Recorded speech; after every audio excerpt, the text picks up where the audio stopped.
முகுந்தன் முரளி.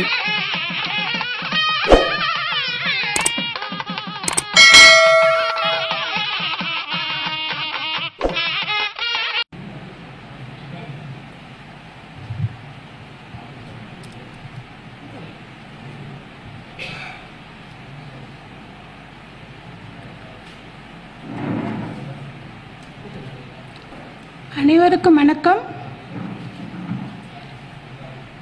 நாவல் சரஸ்வதி நற்றுணையாக முருகனருள் முன்னிற்க இந்த மகரிஷி ஜோதிட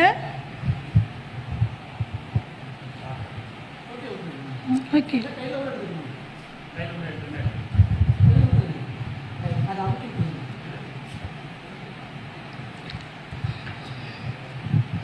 அனைவருக்கும் வணக்கம். மகரிஷி ஜோதிட அறிவாலயர் திரு முகுந்தன் முரளி ஐயா அவர்களுக்கு மற்றும் மணிமுருகேசன் ஐயா அவர்களுக்கும் மேடையில் அமர்ந்திருக்கும் அனைவருக்கும் நம்ம சுந்தரவேல் அண்ணாவை நம்ம சொல்லணும். அனைவருக்கும் இங்கு கூடியிருக்கும் அனைவருக்கும் எனது வணக்கங்கள். நான் சேலத்திலேருந்து ரோஸ்லின் ராணி, பிரசன்ன ஜோதிடர். இப்போது பிரசன்னம் சார்ந்து நான் என்ன பேசணும் என்ன ஏதுன்ற முன்முடிவில் எல்லாம் எப்பவுமே வர்றது கிடையாது. இப்போ வரும்பொழுது இருக்கக்கூடிய கிரக ஆதிக்கங்கள் இப்போ லக்னம் ஓடிட்டுருக்கு. கும்பத்தில் அங்கே மாந்தி இருக்காங்க, சனி இருக்காங்க. என்னோடய ராசியை கூட அந்த சனியும் மாந்தியும் பார்த்துட்ருக்காங்க. ஸோ அதை வச்சு அதை தான் பேச போகிறேன். ஏன் அப்படின்னா அதுதான் பிரசன்னம். ஒரு வரும்பொழுது எந்த முன்முடிவும் இல்லாமல் அந்த நேரத்தில் பிரபஞ்சமும் அந்த நேரத்தில் இருக்கக்கூடிய கிரக நிலைகளும் ஹோரையும் நிமித்தங்களும் என்ன சொல்லுதோ அதுதான் பிரசன்னம். இப்போ பாருங்கள், மாந்தி இருக்குது, சனி இருக்குது. இப்போ நிறைய திதி தர்ப்பணங்கள் எல்லா இடத்துலையும் கொடுத்துட்டு வரோம். ஒரு ஆன்மாவுக்கு திதி தர்ப்பணம் கொடுத்துட்டோம் அப்படின்னா அவங்க செட்டில் ஆகிட்டாங்களா, அதை ஏற்றுட்டாங்களா, அந்த ஆன்மா சாந்தம் அடைஞ்சிருச்சா அப்படின்னு ஒரு கேள்வி உங்ககிட்ட கேட்டாங்கன்னா, ஏன்னா இப்போ மாந்தி சனி பார்வையில் இருக்கு, அப்படி ஒரு கேள்வி உங்ககிட்ட நம்மகிட்ட கேட்குறாங்க அப்படின்னா நீங்கள் அப்போ ஒரு ஆருடம் கணிச்சுக்கோங்க. அது நீங்கள் எந்த மெத்தடில் நீங்கள் ஆருடம் கணிச்சாலும் கணிச்சுக்கலாம். நாங்கள் சோழி பிரசன மெத்தடில் கணிப்போம். சடனாக 108க்குள்ள ஒரு நம்பர் கேட்டு அவங்க சொல்கிற நம்பரை 12ஆல் வகுத்து வரக்கூடிய மீதியை மேசத்துலேருந்து எண்ணி போட்டிங்கன்னா ஆருடம் வரும். அப்போது அந்த ஆருடத்துக்கு மாந்தியானவர் 6, 8, 12ஆம் அதிபதி கூட இருந்தாவோ, 6, 8, 12 கூட இருந்தாவோ, 6, 8, 12ஆம் இடத்துல இருந்தாவோ அந்த ஆன்மா சாந்தம் அடையலை அப்படின்றத நம்ம சொல்லணும். இது ரொம்ப சிம்பிள், வெரி சிம்பிள். பெரிய பெரிய கணிதமெல்லாம் அதற்கு என்ன இல்லை, தேவையில்லை. யாருக்காக பார்க்குறோமோ அவங்க பேர் நம்ம வேண்டேண்டு நம்ம சோழி போட்டோம்னா வரும். இல்லை நீங்கள் நம்பர் கேட்டு சொன்னாலுமே வரும். ஏன்னா உங்களோட பக்தியை பொறுத்து தான் பிரபஞ்சம் நமக்கு என்ன பண்ணுறாங்க, பிரசன்னத்தை வழங்குறாங்க. அப்போ 6, 8, 12ஆம் அதிபதி கூட இருந்தால், 6, 8, 12 இருந்தால் அந்த ஆன்மா சாந்தம் அடையலை அப்படிங்கிறது உண்மை. ஆனால் அவங்க உக்கிரமான நிலையில் இருக்காங்களா, பிரச்சனை தரக்கூடிய ஆன்மாவாக இருக்காங்களா அப்படின்னா அது பாதகாதிபதியுடனும் தொடர்பில் இருக்கும். அப்போ இருக்கக்கூடிய ஆருட சரஸ்திர உபய பாதகாதிபதியும் எடுத்துக்கலாம், மகா பாதகாதிபதியும் நீங்கள் எடுத்துக்கலாம். தொடர்பில் இருந்தால் அவங்க கொஞ்சம் உக்கிரமான ஆன்மாவாக நம்மக்கிட்ட இருப்பாங்கன்னு பேர். ஸோ அதுக்கு நம்ம பிரசன்னம், ஆன்ம பிரசன்னம்னே பேர் இருக்குது. அதுக்கு நம்ம பிரசன்னம் போடும் பொழுது அந்த ஆன்மாவோட நிலையை தெரிஞ்சுக்க முடியும். எந்த மாதிரி நிலையில் இருக்காங்க, நல்ல அதாவது சாந்தம் அடையலைன்னு தெரிஞ்சிருச்சு, அவங்க எதனால் சாந்தம் அடையலை அப்படிங்கிற விஷயத்தை நம்ம என்ன பண்ணிக்க முடியும், அதில் தெரிஞ்சுக்க முடியும். ஏன்னா அவங்களுக்கு ஒரு நிறைவேறாத ஆசையோ, மனசுக்குள்ளே கோபமோ, ஏதோ ஒரு சிந்தனையில் அவங்க இறந்து போகக்கூடிய இருக்கக்கூடிய டைமில் அவங்களுக்கு என்ன சிந்தனை மேலோங்கி இருந்ததோ அதை சார்ந்து அந்த ஆன்மா என்ன இருக்கும், சாந்தம் அடையாத நிலையில் இருப்பாங்க. ஸோ அதை நம்ம ஒரு பிரசன்னம் மூலியமாக கண்டறிஞ்சு அதை நிறைவேற்றும் பொழுது அவங்க சாந்தம் அடைஞ்சிருவாங்க. இல்லைன்னா வருஷம் நம்ம திதி தர்ப்பணங்கள் கொடுத்துட்டே தான் இருப்போம். அந்த ஆசைகள் நிறைவேறாது இருக்கிறதுனால அந்த ஆன்மாக்கள் என்ன ஆகுறது இல்லை, சாந்தம் அடைகிறது இல்லை அப்படிங்கிறத தெரிஞ்சுக்கணும். இப்போ ஒருத்தர் பிரச்சனை பார்க்க வரும் பொழுது அதை நமக்கு குறிப்பு காமிக்க நமக்கு வரும் பொழுதே நம்ம இப்போ அவங்களே பர்டிகுலராக அந்த ஆன்மா சாந்தி அடைஞ்சிச்சா இல்லையான்னு கேட்டிங்கன்னா நீங்கள் இந்த மாந்தியை வச்சு சொல்லிடலாம். பிரச்சனை பார்க்க வரும் பொழுது 6 இடத்திற்கு சூரியன் ஆன்மக்காரகன் சொல்லக்கூடிய சூரியன் மறைஞ்சிருந்தாங்கன்னு வைங்க. அந்த சூரியன் 6, 8, 12 மறைஞ்சிருந்தாங்கன்னா அங்கே ஆன்மா தொல்லை அங்கே இருக்குது அப்படின்னு அர்த்தம். அவங்க குடும்பத்தில் என்ன இருக்கு? ஆன்மா தொல்லை இருக்குதுன்னு அர்த்தம். ஆன்ம பிரசன்னமாக இருந்தால் சும்மா கேட்க வந்தாலுமே அது இருக்கும். அந்த சூரியனுக்கு திரிகோணத்தில் 1, 5, 9 பாவகிரகங்கள், இயற்கை பாவகிரகங்கள், சூரியன், சனி, செவ்வாய், ராகு, கேது இந்த மாதிரி இயற்கை பாவகிரகங்கள் இருந்தது அப்படின்னா அந்த வீட்டில் அந்த குடும்பத்தில் ஒரு உக்கிரமான ஆன்மாவோட தொல்லை இருக்குது அப்படிங்கிறத நம்ம புரிஞ்சுக்கலாம். இப்போ நீங்கள் யாராவது வாஸ்து பார்க்க போனீங்கன்னா கூட இதையும் பார்க்கலாம். நீங்கள் வாஸ்து பார்க்க போனால் கூட எல்லா வாஸ்துப்படி சரியாக இருந்தாலும் அமானுஷ்ய நிகழ்வுகள் இருக்குது அப்படின்னா அங்கே நீங்கள் இதையும் பார்த்துக்கலாம். அப்போது ஆர்டம் போட்டு அந்த ஆன்மா அப்படின்னு சொல்லும் பொழுது எதாவது ஆன்மாக்கள் இருக்கா அப்படின்னு பார்க்குறதுக்கு நம்ம இதையும் நம்ம புரிஞ்சுக்கலாம். சூரியன் மறைஞ்சிருந்த அதுக்கு திரிகோணத்தில் பாவகிரகங்கள் இருந்தால் உக்கிரமான ஆன்மாக்கள் இருக்காங்க.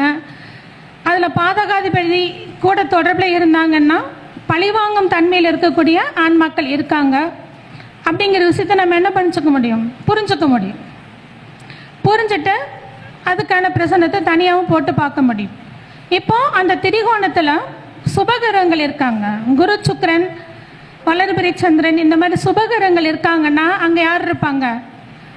யாரோ ஒரு நல்ல ஆன்மாக்கள், வழிகாட்டக்கூடிய ஆன்மாக்கள், உதவும் நிலையில் இருக்கக்கூடிய ஒரு புனிதமான ஆன்மா, சித்தர்களோட ஆன்மா, இந்த மாதிரி சிறந்த ஆன்மாக்கள் அங்கே இருக்கிறாங்க அப்படிங்கிற விஷயத்தை நம்ம என்ன பண்ண முடியும்? அங்கே புரிஞ்சுக்க முடியும்.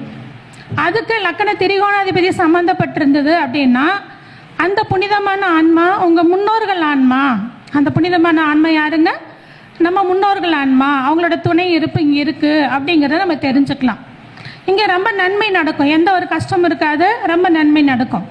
நான் முன்னாடி சொன்ன மாதிரி சூரியனுக்கு திரிகோணத்தில் அசுபகிரகங்கள் இருந்ததுன்னா அந்த குடும்பத்தில் கவலை, சண்டை, சச்சரவு, தொழில் அபிவிருத்தி கண்டிப்பாக இருக்காது. எத்தனை முறை அவங்க முயற்சி எடுத்தாலும் தொழில் அப்படிங்கிறது நடக்காது. சுப நிகழ்ச்சிகள் தடை ஏற்படும். அதாவது ஒரு திருமணத்துக்காக பார்த்துட்டே இருப்பாங்க, நிச்சயம் வரைக்கும் வந்து நின்னவங்க வீட்டிலலாம் பார்த்தீங்கன்னா இந்த மாதிரி ஆன்மாக்கள் பிரச்சனை கண்டிப்பாக இருக்கும். ஸோ சுப நிகழ்ச்சிகள் என்னாகாது, அதெல்லாம் தடைப்பட்டு போகும் அப்படிங்கிறது. நம்ம தோஷத்தை ஜாதகத்தில் பார்த்து பல முறை கழிச்சிருப்போம், பல கோயில்களுக்கு நம்ம வழிபாடுகள் போயிட்டு வந்திருப்போம். எல்லாம் இருந்தாலும் வீட்டில் ஆன்மாக்கள் தொல்லை இருந்தால் அது சுப நிகழ்ச்சிகளை ஒரு ஹோமம் வளர்த்தி ஒரு சுப நிகழ்ச்சியை உருவாக்க விட மாட்டாங்க. நிறைய பேர் பாருங்கள், கட்டின வீடெல்லாம் ஒரு 4-5 மாதம் 1 வருஷம் கூட கிரகப்பிரவேசம் பண்ணாமல் இருக்கிற வீடெல்லாம் நீங்கள் போய் பார்த்தீங்கன்னா இந்த மாதிரியான அந்த ஹோமம் வளர்த்த முடியாத நிலை என்ன பண்ணிடுவாங்க? அது உருவாக்கி வச்சுருப்பாங்க.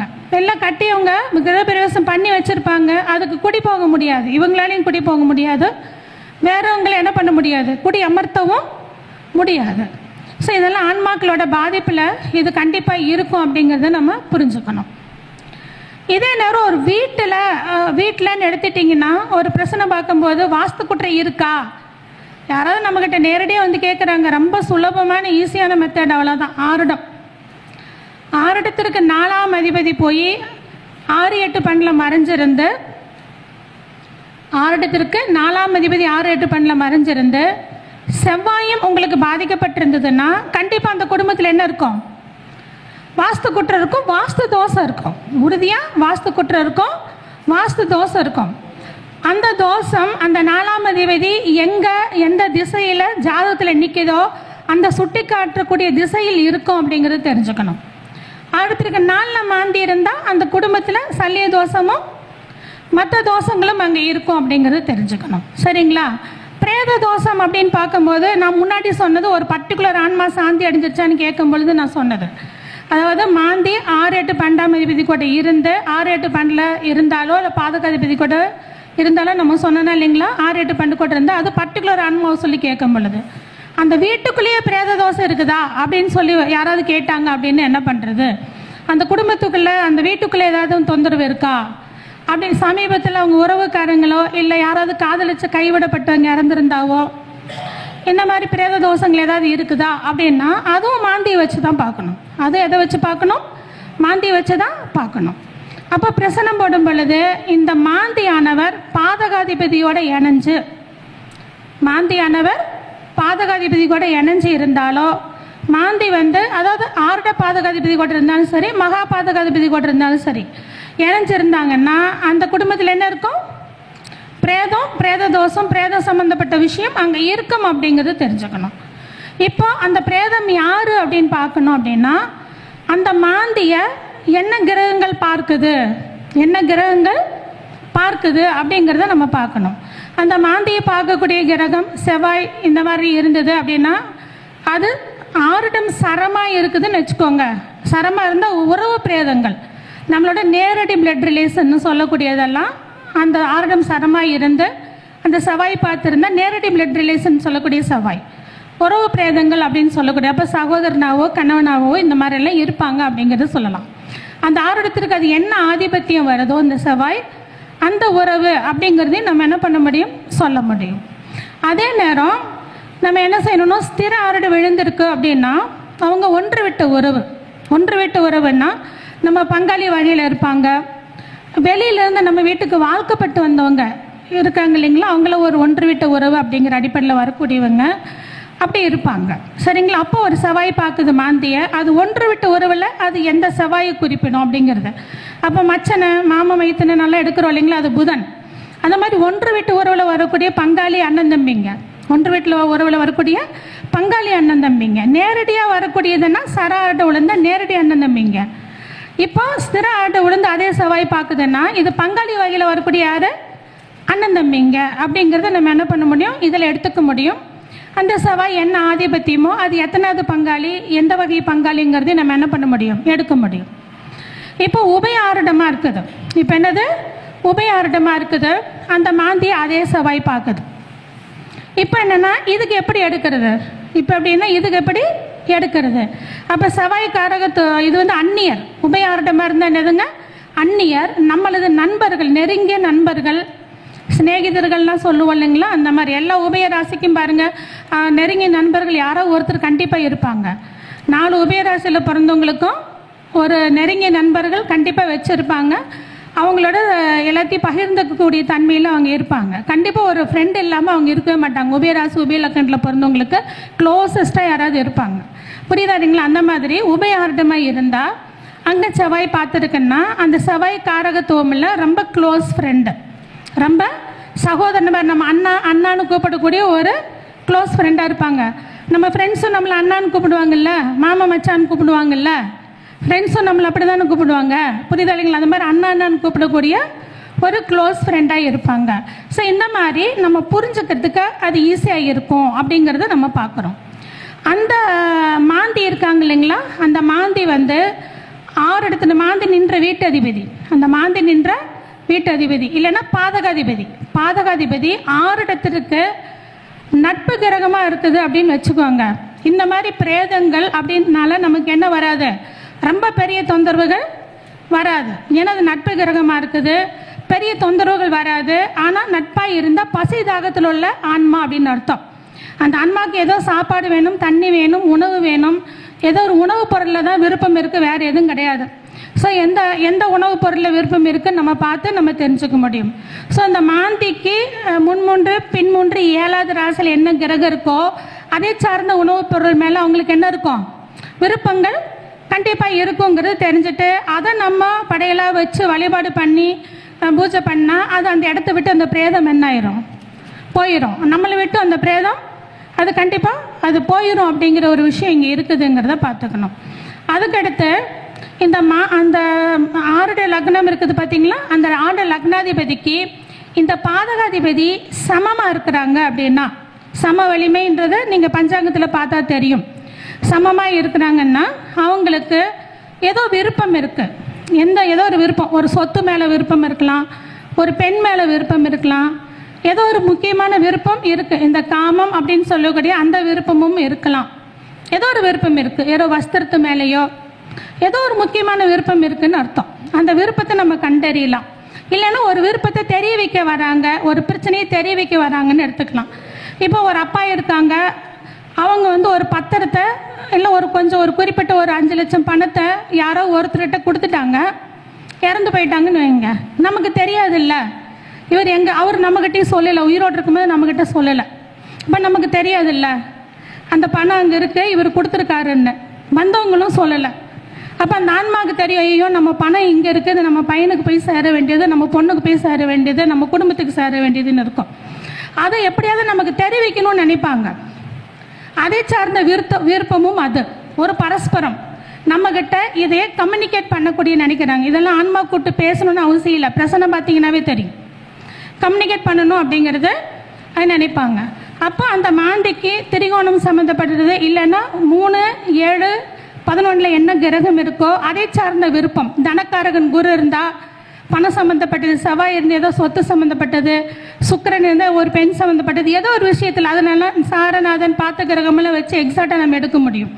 ஸோ எதையை தெரிவிக்கிறாங்க, அது வேணும்னு சொல்கிறாங்களா இல்லை அவங்கக்கிட்ட இருக்குது வாங்கிக்கணும்னு சொல்கிறாங்களா, அதை வந்து நம்ம என்ன பண்ண முடியும், பார்க்க முடியும். இது மாதிரி நிறைய பத்திரம் மறந்து வச்சுட்டு வந்துடுறாங்கல்ல, நிறைய பேர் பார்த்துருப்பீங்க. தன் வீட்டு பத்திரத்தை போய் எங்காவது கொடுத்து அடகு வச்சுருப்பாங்க, திருப்ப முடியாது. ஆனால் அவங்க பர்சனலாக வச்சுருப்பாங்க, எங்கே இருக்குதுன்னே தெரியாது இருக்கும். இந்த மாதிரி எவ்வளோ பேர் வந்து நம்மக்கிட்ட கேட்குறாங்களா இல்லையா?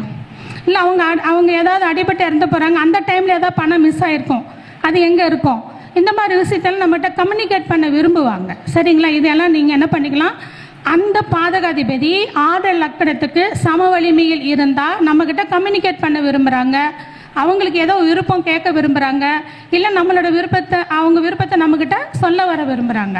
இப்படி விஷயத்தை கண்டுபிடிச்சு நம்ம என்ன பண்ண முடியும், சொல்ல முடியும். அப்போ இந்த ஆன்மாவாலேயும் நமக்கு என்ன இல்லை, பெரிய பாதிப்புகள் இல்லை.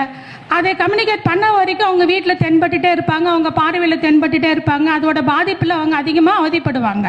அதை கண்டுபிடிச்சி நம்ம சொன்னதுக்கப்புறமா அதிலிருந்து அந்த துன்பம் அவங்களுக்கு விடுபட்டுரும். அடுத்தது என்னென்னா, இந்த 6 லக்னாதிபதியும் இந்த பாதகாதிபதியும் பகை வலிமையில் இருக்காங்கன்னு வைங்க. பகை வலிமையில் இருந்தாங்கன்னா இது பழி வாங்குற எண்ணத்தோட தான் இது வந்திருக்கும். என்ன வந்திருக்கும், பழி வாங்குற எண்ணத்தோடு தான் வந்திருக்கும் அப்படிங்கிறத நம்ம கண்டுபிடிச்சிக்கலாம். அப்போ எதுக்காக பழி வாங்கிறது, எதுக்காக பிரச்சனை, இந்த மாதிரி விஷயத்தையும் நீங்கள் அதே மாந்திக்கு முன்3 பின்3 7வது பாவகத்தில் என்ன கிரகம் இருக்குதோ இதை வச்சு இந்த காரணத்துக்காக அது நம்மளை பழி வாங்க நினைக்குது. புரியுதா இல்லைங்களா? புதன் இந்த காதலுக்காக இந்த மாதிரியான விஷயங்களை நம்ம தொழில், சனி இருந்தால் தொழிலுக்காக நம்ம தொழில் அவங்க அனுபவிச்சிட்டாங்க, சொத்தை அனுபவிச்சிட்டாங்க, பூர்வீக சொத்தை பிடுங்கிட்டாங்க. இந்த மாதிரியான பலவிதமான எண்ணங்கள் அந்த ஆன்மாக்களுக்கு இருக்குங்கிறது. ஏன் ஆன்மா பற்றி பேசுகிறேன்னு, இன்றைக்கி சனி மேலே மாந்தி இருக்கு, வரும்போது கும்பலக்கணும், அதுக்காக பேசினேன். ஏன்னா நான் இது எந்த முன்முடிவும் எடுத்துகிட்டு வர்றது கிடையாது. இங்கே வரும்பொழுது எந்த நேரத்தில் நம்மளுக்கு என்ன பேசணுமோ அதுதான் நம்ம பிரபஞ்சம் வழங்கக்கூடிய ஒரு விஷயம் அப்படிங்கிறது தெரியணும். இதை தெரிஞ்சுட்டு நம்ம என்ன செய்யணும்னா அந்த தொல்லையிலிருந்து விடுவிக்கலாம். ஏன்னா ஒரு மனிதர்களோட பிரச்சனை விருப்பத்தை நம்ம நேரடியாக கேட்டு தெரிஞ்சுக்க முடியும், அவங்களால நம்மளை நேரடியாக பார்க்க முடியும், சொல்ல முடியும், கம்யூனிகேட் பண்ண முடியும். அவங்களுக்கு செய்கிற உதவி விட ஒரு ஆன்மாவுக்கு செய்யக்கூடிய உதவிங்கிறது மிகப்பெரிய உதவி, மிக மிக பெரிய உதவி அப்படிங்கிறது சொல்கிறது. ஏன்னா 5 புலங்கள் அப்படிங்கிறது அவங்களுக்கு சூட்சமமாக வேலை செய்யும், ஸ்தூலமாக வேலை செய்யாது. நமக்கு இருக்கிற மாதிரி எல்லா ஆசையும் காமக்ரோதம் லோபமோகம் எல்லாமே அவங்களுக்கும் இருக்கும். அப்போ ஸ்தூலமாக இல்லை, அவங்களால அது நிறைவேற்ற முடியாது. அப்போ அதுக்காக தான் நம்மளை என்ன பண்ணுறாங்க, கம்யூனிகேட் பண்ணுறாங்கங்கிற விஷயம் தெரிஞ்சுக்கணும். இதுதான். அதேமாரி ஒருத்தர் ஆன்மா பீடிச்சிருக்கு, ஆன்மா அவங்கள வந்து பீடிச்சிருக்கு, அதனால் அவங்களுக்கு பிரச்சனை இருக்குது அப்படிங்கிறத பார்த்தோம்னா அது அபஸ்மார லட்சணம்னு சொல்லுவாங்க. அதுக்கு பேர் அபஸ்மார லட்சணம்னு சொல்லுவாங்க. போகிற வழியில் எங்காவது பீடிச்சிருந்ததுன்னா இந்த 6 லக்கணத்திற்கு 7ஆம் அதிபதி, 6 லக்கணத்திற்கு 6 இடத்துல மாந்தி இருக்கும், 7 மாந்தி இருக்கும். இந்த 6 லக்கணத்திற்கு 7ஆம் அதிபதி போய் பாதகத்து கூட சம்மந்தப்பட்டாவோ 6, 8 பண்ணில் மறைஞ்சிருந்தாவோ இவங்களுக்கு அபஸ்மாரம் பீடிப்பு இருக்கும். அந்த டைமில் சனீராக அந்த ஆழத்துக்கு சம்மந்தமாக இருந்தால் அது தற்கொலை செய்த ஆன்மா, அந்த மாதிரி தெரிஞ்சுக்கலாம். நம்ம தற்கொலை செய்த ஆன்மா நீச செவ்வாய் ராகல தொடர்பில் இருந்தது அப்படின்னா அது விபத்துனால ரத்த சிந்தி இறந்து போன ஆன்மா, அந்த சனி மாந்தின்னா பசி பட்னியோட செத்து போன ஆன்மா. இந்த மாதிரி ஆன்மாக்களோட கண்டிஷன்ஸை நம்ம என்ன பண்ண முடியும், புரிஞ்சுக்க முடியும். அது அவங்க வந்து பீடிச்சிருக்காங்க, அதனால் இவங்களுக்கு என்னது ஒரு திருமணத்தில் விருப்பம் இருக்காது, ஒரு பெண்ணுக்கு சமையல் பண்ண விருப்பம் இருக்காது, குழந்தை பெற்றுக்கிறதுல விருப்பம் இருக்காது. இந்த ஸ்கூல் போகிற பொண்ணு திடீர்னு நின்றுவாங்க, காலேஜ் போகிற பொண்ணு திடீர்னு படிக்காம விட்டுருவாங்க. பசங்களும் அதே மாதிரி பையங்களும் என்ன பண்ணுவாங்க, ஏதோ ஒரு இதில் அவங்க நடவடிக்கைகளை கண்டிப்பாக மாற்றம் தெரியும். அப்போ பிரசனம் பார்க்க வரும்போது 6 இடத்துக்கோ 7க்கோ மாந்தி தொடர்பு இருந்து அந்த 7ஆம் அதிபதி போய் 6, 8, 12 இல்லை பாதகாதிபதியோ தொடர்பில் இருந்தால் இவங்களுக்கு போகிற வழியில் பாதையிலையோ எங்கேயோ டெத்துக்கு போன இடத்துலையோ இவங்களை என்ன பண்ணியிருக்கு, ஏதோ ஒரு விஷயம் பீடிச்சிருக்கு அப்படிங்கிறத நம்ம புரிஞ்சுக்க முடியும். அதுக்கு குலதெய்வ வழிபாடோ இல்லை அப்படின்னா என்னது, நம்ம காவல் தெய்வங்கள்கிட்ட போய் வழிபாடு பண்ணுறது, இதையெல்லாம் சார்ந்து பண்ணும் பொழுது அந்த பீடிப்பிலிருந்து நம்ம என்ன பண்ண முடியும், கருப்புசாமி மாதிரி நம்ம முனியப்பன் மாதிரியான தெய்வங்கள்கிட்ட, அய்யனாரப்பன் மாதிரியான தெய்வங்கள்கிட்ட, காவல் தெய்வங்கள் எல்லை தெய்வங்கள்கிட்ட போய் இவங்களை கூட்டிகிட்டு போய் அழைச்சிட்டு போய் வழிபாடு பண்ணுறது. ஒரு சில ஆண்மக்கள் பலி வாங்கிட்டு தான் போகுங்க. அப்போ பார்த்தீங்கன்னா அந்த மாந்தி நின்ற சாரநாதன் நீசமாக இருக்கும், மாந்தி நின்ற சாரநாதன் நீசமாக இருக்கும். இல்லை மாந்தி ஒரு நீசகரங்க பார்த்துருக்கோம், இவங்க உயிர் வாங்கிட்டு போகணும்னு நினச்சிட்டு வருது. அப்போ ஏதோ ஒரு தெய்வ கோவிலில் போய் பலி நிமித்தம் பண்ணும் பொழுது அது அவங்களுக்கு அதை விட்டு என்ன ஆயிரும், அவங்கள விட்டு அந்த தோஷமானது அகன்று வெளியில் போயிடும். உறுதியாக அந்த தோஷமானது அகன்று வெளியில் போயிடும். வீட்டில் மகா சுதர்சன மந்திரம், வீட்டில் மகா சுதர்சன மந்திரத்தை கார்த்தாலையும் சாயந்தரமும் 2 வேளையுமே என்ன பண்ணுங்க, கொஞ்சம் தூய்மையான நிலையில் அதை போட்டுட்டு வந்தீங்கனாலும் வீட்டில் என்னது ஒரு குறிப்பிட்ட நாளில் அதோட பாதிப்புகள் அதிகமாக இல்லாமல் அது கொஞ்சம் கொஞ்சமாக அப்படியே மறைஞ்சு போயிடும். இது மகா சுதர்சன மந்திரம். தெய்வத்தோட மந்திர அதிர்வலைகளை வீட்டில் நீங்கள் என்ன பண்ணணும், அதிகப்படுத்தணும். இது தீபம் ஏற்றுறது, தீபம் பார்த்தீங்கன்னா தீபம் அசைஞ்சுக்கிட்டே இருக்கும், அப்படி ஆடிட்டே இருக்குதுனாலும் ஆன்மாவோட தொந்தரவு இருக்குதுன்னு அர்த்தம். தீபம் ஏற்றிட்டிங்கன்னா எந்த காற்று இருக்காது எது இருக்காது, தீபம் ஆடிட்டே இருக்கும். ஒரு ஊதுபத்தி பற்றினீங்க அப்படின்னீங்கன்னா அந்த ஊதுபத்தி பரவி வராது, அப்படியே நேராக அந்த அந்த தூப புகை வாசல் வழியே அப்படியே வெளியில் போகுது அப்படின்னா கண்டிப்பாக அங்கே ஆன்மா பாதிப்பு இருக்கும். இதையெல்லாம் நீங்கள் என்ன பண்ணிக்கலாம், சும்மா பார்க்கும்போதே தெரிஞ்சுக்கலாம் அந்த தீபம் சும்மா எரியுதா இல்லையான்றதை பார்க்கும்போதே நம்ம என்ன பண்ணிக்கலாம், தெரிஞ்சுக்க முடியும். ஸோ கண்டிப்பாக இதுக்கெல்லாம் மகாமந்திர உச்சாடனங்கள் ரொம்ப ரொம்ப சிறப்பாக வேலை செய்யும். இது இந்த முக்கியமாக இந்த ஊமத்தங்காய் பலி இதெல்லாம் சிறப்பாக அந்த இடத்துல என்ன பண்ணும், இது வேலை செய்யுங்கிறது தெரிஞ்சுக்கலாம். இது அதிகமாக இவங்க ரொம்ப அதிகமாக உள்ள அவங்க ஆன்மாக்குள்ளே அந்த ஆன்மா ரொம்ப ஃபிக்ஸ் ஆகி போயிடுச்சுன்னா அதில் வெளியில் அனுப்புறது ரொம்ப ரொம்ப கஷ்டம். இப்போ அது இதை மாதிரி நல்ல ஆன்மாவும் இருக்குது. சூரியனுக்கு திரிகோணத்தில் நான் சொன்னது குரு இருக்குது அப்படின்னு வச்சுக்கோங்க, அது வரைக்கும் அசைவம் சாப்பிட்டுட்டு இருப்பான் அந்த பையன், அது வரைக்கும் அந்த வீட்டாளுங்க அசைவம் சாப்பிட்டுட்டு இருப்பாங்க, அந்த அம்மா அசைவம் சாப்பிட்டுட்டு இருப்பாங்க. அந்த சுப ஆன்மா உள்ளே பூந்துடும். அன்னையிலேருந்து அது ரொம்ப பக்திமான ஆயிரும். காலையிலேருந்து நைட்டு வரைக்கும் விரதம் இருக்கும், சாமி மட்டும்தான் கும்பிட்டுட்ருக்கோம், குடும்பத்தை என்ன பண்ணாது, கவனிக்காது, குழந்தைங்க மேலே கவனம் இருக்காது, எது மேலேயும் கவனம் இருக்காது, ரொம்ப பக்திமான ஆயிரும். இது நல்ல கெட்ட ஆத்மாவை கூட ஈஸி, இந்த நல்ல ஆத்மாவை அனுப்புறது அதோட கஷ்டம். நல்ல ஆத்மா அனுப்புறது ஏன்னா அது சாமி கும்பிட்டு அதுவும் உட்காந்து சாமி கும்பிடும், மந்திரம் சொன்னால் அதுவும் உட்காந்து மந்திரம் சொல்லும், கோயிலுக்கு போனால் அவங்களும் கூட வருவாங்க. இது பெரிய கஷ்டம், அது புரியுதா இல்லைங்களா? நல்ல ஆன்மாங்கிறது ரொம்ப கஷ்டம். பட் இவங்க என்ன பண்ணுவாங்க, அன்னையிலேருந்து சுத்த சைவமாவாங்க. அன்னையிலேருந்து பார்த்தீங்கன்னா அவங்களுக்கு என்ன அந்த ஆன்மாவுக்கு பிடிச்சதோ அதெல்லாம். அப்போ அவங்க உடம்புல பூந்து அருள்வாக்கு சொல்கிறவங்களும் கூட இருக்கிறாங்க. அப்போ இவங்க எந்த நோக்கத்துக்காக பிறவி எடுத்து வந்தாங்களோ அந்த நோக்கம் என்ன ஆகும், அந்த நோக்கம் வீணாக போயிடுதா இல்லையா? அதுக்காக திரும்ப பல பிறவிகள். நம்மளோட பிறவி நோக்கம் என்ன, ஒருத்தர் பிறந்து இறைவனோட ஐக்கியமாகிறது மட்டும்தான் நம்மளோட பிறவியின் நோக்கமாக. ஒவ்வொரு ஆன்மாவுக்கும் அது மட்டும்தான் நோக்கம். அது எப்போ வரைக்கும் நடக்குதோ அது வரைக்கும் இந்த மரண பிறவிங்கிறது சூழல், இந்த புனரபி ஜனனம் புனரபி மரணம்ங்கிறது என்ன ஆகும், நடந்துக்கிட்டே இருக்கும். அப்போ நம்ம என்னது, நல்ல ஆத்மாவாக இருந்தாலும் நமக்குள்ள அனுமதிக்க தான் கூடாது.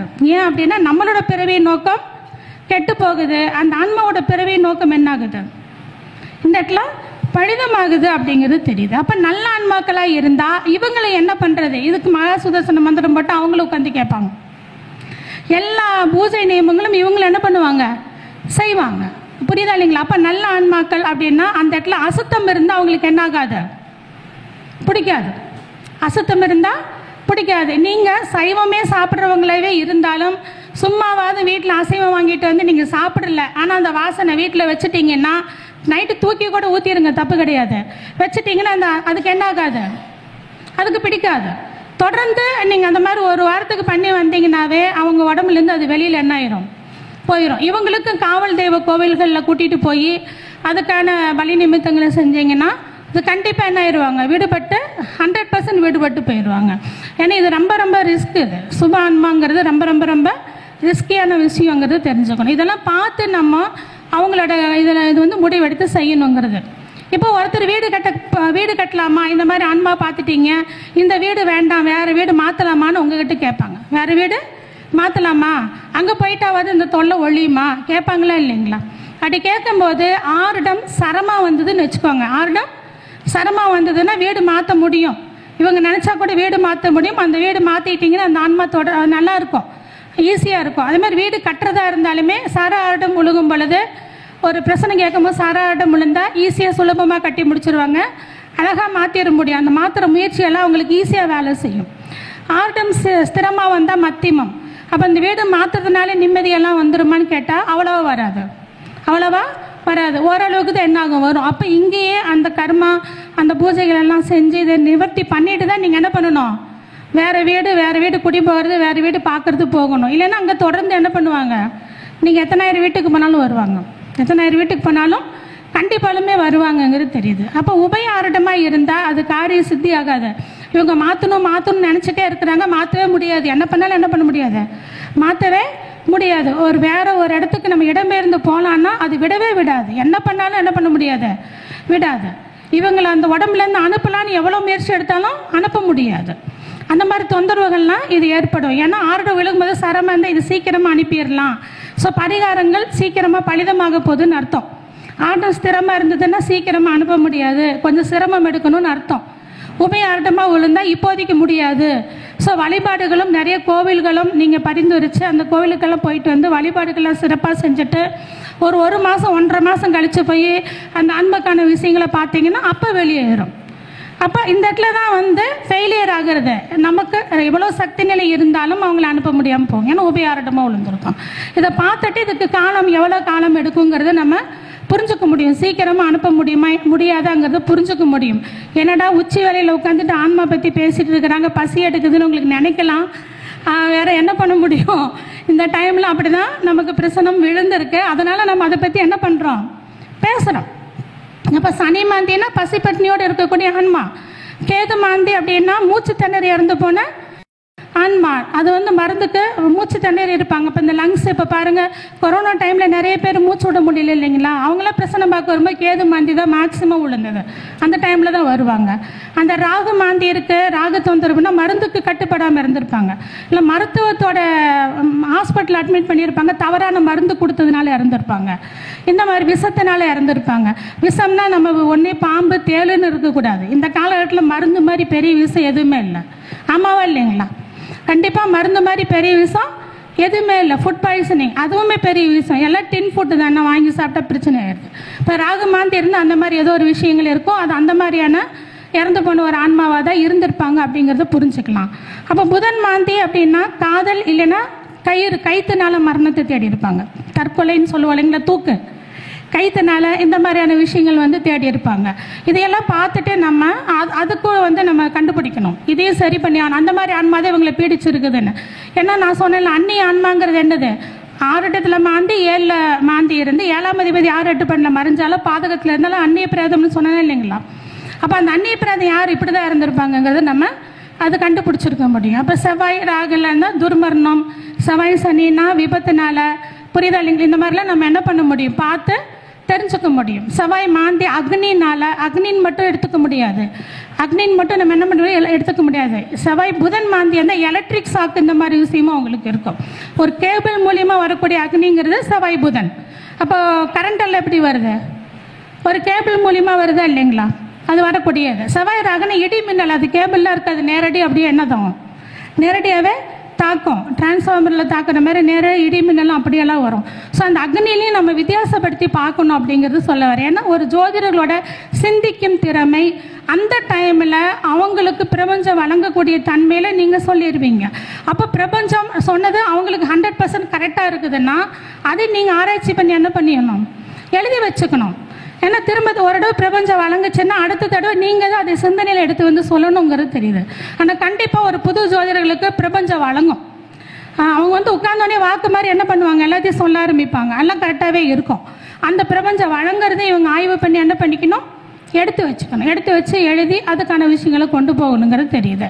ஸோ இப்போ இவங்கெல்லாம் இருக்கிறாங்க, ஆத்மாவே சாந்தி அடையாத ஒரு ஆன்மா இருந்ததுன்னா அதுக்கு என்ன பண்ணுறது, எத்தனை தடவை பண்ணாலும் இதுக்கு தெய்வ வழிபாடு மெயினாக பெருமாள் வழிபாடு.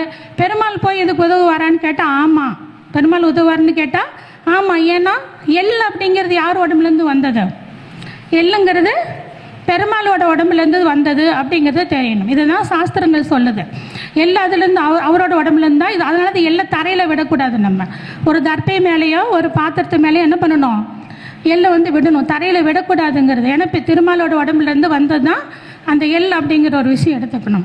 அக்னி புராணத்தில் இருக்கும். புதன்கிழமையும் அஷ்டமியும் உங்களுக்கு புதனோட நட்சத்திரம் வரக்கூடிய நாள் திரியம்பகாஷ்டமின்னு சொல்லுவாங்க. அந்த நாளில் மதிய டைமில் பெருமாள் கோவிலில் எங்கள் குடும்பத்தில் யாராவது ஆன்ம சாந்தி அடையாத முன்னோர்கள் இருந்தால் அவங்களுக்கு சாந்தம் கிடைக்கணும். நரக பிராப்தம் அடைந்த முன்னோர்கள் இருந்தால் சொர்க்கத்துக்கு போகணும். வேறு ஆன்மாக்கள் அந்நிய ஆன்மாக்கள் இருந்தாலும் அவங்க சொர்க்க பிராப்தம் அடையணும்னு வேண்டிட்டு நெய் துளசியெல்லாம் வாங்கி கொடுத்து அங்கே உட்காந்து நம்ம நாராயண மந்திரத்தை பெருமாளோட மகா மந்திரங்களில் கிருஷ்ணரோட மந்திரத்தை ஏதோ ஒன்று நம்ம பாராயணம் பண்ணணும். பாராயணம் பண்ணிட்டு வெளியில் வந்து நம்ம இருக்கிறவங்களுக்கு அந்த ஆன்மாவுக்காக புண்ணிய சேர தர்மம் கொடுத்து நீங்கள் ஒரு பிள்ளையார் சந்நிதியில் போய் தீபம் ஏற்றி பிரணவமூர்த்தியை இந்த ஆன்மாக்கள் பிரணவத்தோட ஐக்கியமாகணும்னு மனதுருக வேண்டினீங்கன்னா உங்களுக்கு என்னது? அதனால தான் நம்ம பிள்ளையாருக்கு விஷ்ணு மந்திரம் சொல்கிறோம், சுக்லாம்பரதம் விஷ்ணு மந்திரம் சொல்கிறோம். நீங்கள் வழிபாடு பண்ணினீங்கன்னா உறுதியாக என்ன ஆகும்? அந்த ஆன்மாக்கள் நம்ம தெய்வ சன்னதியில் அது கண்டிப்பாலுமே விடுபட்டு போகும். அதனால தான் நம்ம கோவில்லாம் என்ன பண்ணுறோம்? கோபுர தீபம் ஏற்றுறோம். இப்போ கூட பாருங்கள், கார்த்திகை தீபம் வரப்போகுது இல்லைங்களா? அந்த கார்த்திகை தீபத்தில் தெற்கு நோக்கி தீபம் ஏற்றினீங்கன்னா அது அவங்களுக்கு தான் போய் சேர போகிறது. கோபுர தீபம் ஏற்றினாலும் என்னாகும்? அவங்களுக்கு தான் போய் சேரப்போகுது அப்படிங்கிறத தெரிஞ்சுக்கணும். இந்த கார்த்திகை தீப காலகட்டத்தில் நீங்கள் என்ன பண்ணுங்கள்? தெற்கு நோக்கி தீபம் ஏற்றணும். நீங்கள் வீட்டு மாடியிலையோ கீழே தெற்கு நோக்கி தீபம் ஏற்றிட்டு வந்தீங்கன்னா அவங்களுக்கு அந்த பிதர்கள் பெருமாளை நினச்சி யமதர்மனை வேண்டி நீங்கள் என்ன பண்ணணும்? ஏன்னா சர்வம் கிருஷ்ணார்ப்பணம். இது நீங்கள் வேண்டி நீங்கள் பண்ணும் பொழுது கண்டிப்பாலும் அவங்க அந்த இடத்துல விடுபட்டு போவாங்க. இதில் எந்த ஒரு மாற்றமும் இல்லை அப்படிங்கிறத பார்த்துக்கணும். சரிங்களா? இதை நீங்கள் ஒவ்வொரு மாதமும் இந்த மாவு கோதுமை மாவு இருக்கு இல்லைங்களா, அதை எள்ளெண்ணெய் ஊற்றி நம்ம பிசைஞ்சு அதில் மாவிளக்கு போட்டு சூரிய பகவானுக்கு ஞாயிற்றுக்கிழமை கார்த்தால சூரிய கோரையில் இல்லை மதிய சூரிய கோரையில் நீங்கள் சமர்ப்பணம் பண்ணிட்டு அது வச்சுட்டே வந்தீங்கனாலும் இதுக்கான தொல்லைகள் உங்களுக்கு என்னாகும்? நாளடைவில் விடுபட்டு போயிடும். அதே மாதிரி செவ்வாய்க்கிழமை மதிய டைமில் குளிகை நேரம் இருக்குது இல்லைங்களா, 12 to 1:30 அந்த டைம்லையும் ஆன்மாக்களுக்கு புண்ணியம் சேர நம்ம சாப்பாடு தர்மம் கொடுத்தீங்கனாலும் உங்களுக்கு என்னாகும்? அதெல்லாம் விடுபட்டு போயிடும். இதில் சுலபமான பரிகார முறைகள் இதெல்லாம். சரிங்களா? இதெல்லாம் ஏற்று எல்லாரும் நல்லா இருக்கணும் அப்படிங்கிறது. ஆன்மாக்கள் ஏதோ பேய் பிசாசு பூதம் நினைக்க வேண்டாம். அவங்க நம்மக்கிட்ட அவங்களோட உதவியை நம்மக்கிட்ட நாடுறாங்க.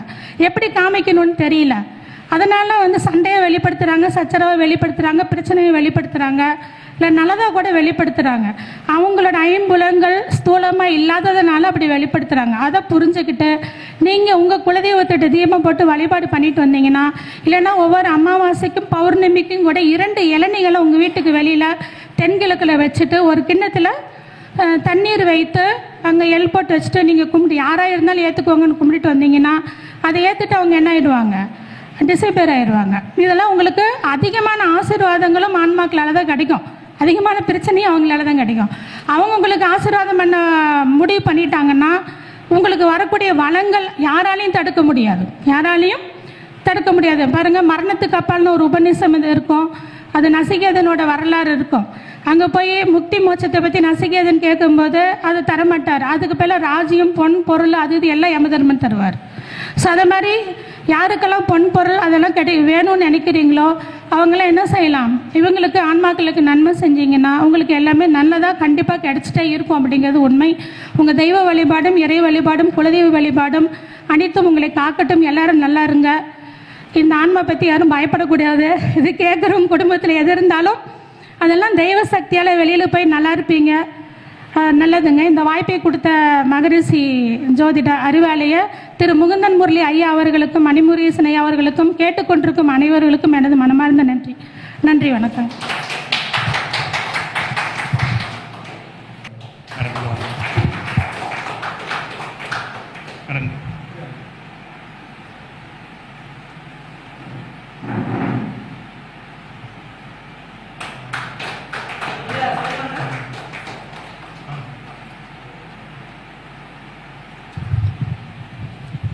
என்னென்னா அஸ்ட்ராலஜியில் வந்து பிஏ எம்ஏ 2 பேரும் ஒட்டுக்காக தான் படித்தோம். எம்ஏவில் வந்து ஃபஸ்ட்டு மார்க் அவங்க தான் எடுத்தாங்க, 2வது மார்க்கு நான் எடுத்தது. ரொம்ப திறமையானவங்க. அந்த நேரத்திலேயே வந்து பிஸி ஷெட்யூல்லையும் அந்த யூனிவர்சிட்டியில் வந்து சேர்ந்து படித்து திறமையை வந்து நிரூபிச்சிருக்கிறாங்க. அது மட்டும் இல்லை, பிரசன்னத்தில் நிறைய வெளியூர்லேருந்துலாம் வெளி மாநிலத்திலேருந்துலாம் நிறைய இடத்துல வந்து மேடம்கிட்ட வந்து நிறைய பேர் பார்த்துட்ருக்குறாங்க, தினந்தோறுமே பார்த்துட்ருக்குறாங்க. ஸோ மேடமோட ஃபோன் நம்பர் சொல்கிறாங்க, நோட் பண்ணிக்கிங்க. 9790512384. ரோஸ்லின் ராணி. இது பாரம்பரியமாகவே முன்னோர்கள் வழியிலேருந்து பிரசனை பார்த்துட்டு தான் இருக்கோம். நன்றி. ரொம்ப மகிழ்ச்சி மேடம்.